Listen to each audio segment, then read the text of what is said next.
Hello बच्चों, let's read the question. The question says two statement in respect of drug enzyme interaction are given below. ठीक है, आपको दो statement दिए हुए हैं. स्टेटमेंट फर्स्ट पढ़ लेते हैं. Action of an enzyme can be blocked only when an inhibitor blocks the active site of the enzyme. तो यहाँ पर आपको एक चीज ये पढ़ के चलनी है. क्या बोल रहा है? ओनली. ये ओनली बोल रहा है. ठीक है, ये क्या बोलना चाह रहा है? ये बोल रहा है कि किसी भी एंजाइम का एक्शन हम कैसे ब्लॉक कर सकते हैं? सिर्फ तब ब्लॉक कर सकते हैं जब हम एक इनहिबिटर को हम इंट्रोड्यूस कर देते हैं एक्टिव साइट. क्या ये बात सही है या गलत है?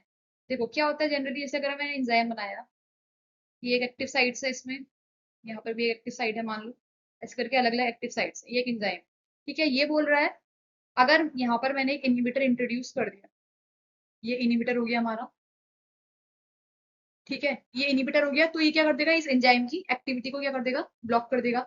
सीधी सी बात है. बट ये कह रहा है कि सिर्फ इनहिबिटर इंट्रोड्यूस करने के बाद ही हम क्या कर सकते हैं? ब्लॉक कर सकते हैं, और कोई दूसरा तरीका नहीं है.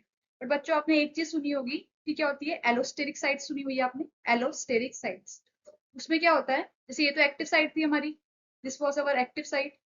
एक्टिव साइट को छोड़ के एंजाइम में, लाइक दिस इज हमारी एक्टिव साइट है इस एंजाइम की, इसको छोड़ के तो एक दूसरी साइट होती है. जैसे ये वाली इस एंजाइम की एक्टिव साइट है, तो ये वाली क्या है? एलोस्टेरिक साइट है. ठीक है, एलोस्टेरिक साइट है. तो अगर एक्टिव साइट में बाइंड ना हो और एलोस्टेरिक साइट में बाइंड हो जाए, उसके बाद भी क्या हो सकता है?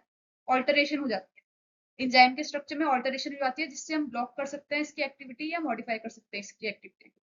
इसका मतलब एक एलोस्टेरिक टाइप्स की साइट से भी हमारे पास एक मेथड है जिससे हम ब्लॉक कर सकते हैं एक्टिविटी. तो हम क्या बोलेंगे? Some drugs do not bind to active sites, these binds are called allosteric sites. तो ये हमारा स्टेटमेंट फर्स्ट क्या हो गया? गलत हो गया, क्योंकि ओनली कह रहा था. ठीक है. सेकंड क्या बोल रहा है? An inhibitor can form a strong covalent bond with the enzyme. देखो ये बात भी सही है. जैसे अगर आप ये मान लो, ये वाला ही है, इसने अगर इनहिबिटर ये है, ये हमारा एंजाइम है, इसने इसके साथ स्ट्रॉन्ग बॉन्ड बना लिया, ये बना सकता है. ये बोल रहा है स्ट्रॉन्ग कोवेलेंट बॉन्ड बना सकता है. बच्चों ये बात बिल्कुल सही है, स्ट्रॉन्ग कोवेलेंट बॉन्ड बना सकता है, और अगर बन जाता है तो परमानेंट ब्लॉक हो जाता है.